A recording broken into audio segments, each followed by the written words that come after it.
EU citizens settled in the UK should get a deal on lifetime rights to remain legally in the UK even if Theresa May walks out of Brexit negotiations with no overall deal, the European Parliament's president has said. Antonio Tajani told campaigners at a private meeting in London that he wanted to have a separate deal for EU citizens to ensure they were protected whatever the outcome of Brexit talks. And Lord Donskoy, company founder of the 3 Million, a grassroots organization campaigning for the estimated 3 million EU citizens living in the UK, said, "We had a good meeting." He spoke about working on a separate text for a side deal. Those were his exact words. This is the first time this has been said. This is what we want. A separate agreement that is legally binding, so that if negotiations fail, EU citizens would not fall under UK immigration law. The 3 Million and other campaign groups have said that if a deal is not done, many EU citizens who settled in the UK legally under European law would have to leave because they could not meet the stricter immigration laws applying to non-EU citizens. Tajani told The Guardian that isolating the issue was also the best way of protecting the 1.2 million Britons living in Europe. But a side deal could be a potential challenge to Theresa May, who has indicated she will not sign any deal if the conditions are not good for Britain. "I am clear that no deal for Britain is better than a bad deal for Britain," May said in her Lancaster House speech in January. She also claimed that a deal on EU citizens lacked the backing of one or two European leaders.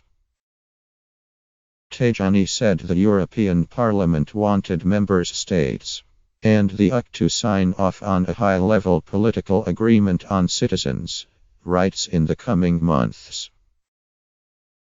This would provide a clear framework for the European Commission, which would then work out a technical agreement on pensions, healthcare and other employment and social rights currently enjoyed by EU citizens under EU law, he said.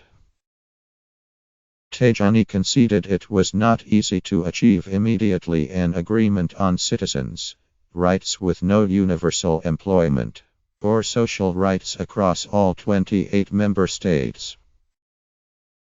After his first one-on-one meeting with May in Downing Street on Thursday, Tajani said, "There are a lot of technical problems minus pensions, workers, students minus for this we need to work a lot at technical level between the different negotiators. But if there is political decision in favor, it is easier to achieve the goal." He said the exit deal would include a provision for the European Court of Justice to continue to have oversight on legacy laws pertinent to EU citizens. This would guard against Britain reneging on the preservation of employment and social rights, which would effectively hold in perpetuity for any EU citizens already settled in the UK.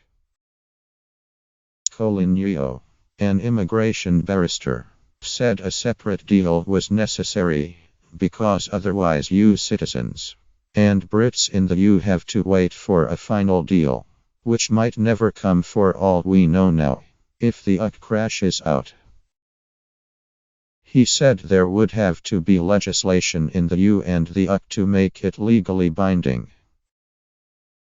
The New Europeans campaign group, which also met Tajani in London, said it was vital that the rights of citizens affected by Brexit should not be subject to negotiations. Samia Baidani, the group's director, said, "I think the signs were encouraging. They certainly realized that EU citizens live in a heightened state of anxiety, and that we are asking for concrete commitment. Namely that such rights should be guaranteed irrespective of the outcome of the overall negotiations."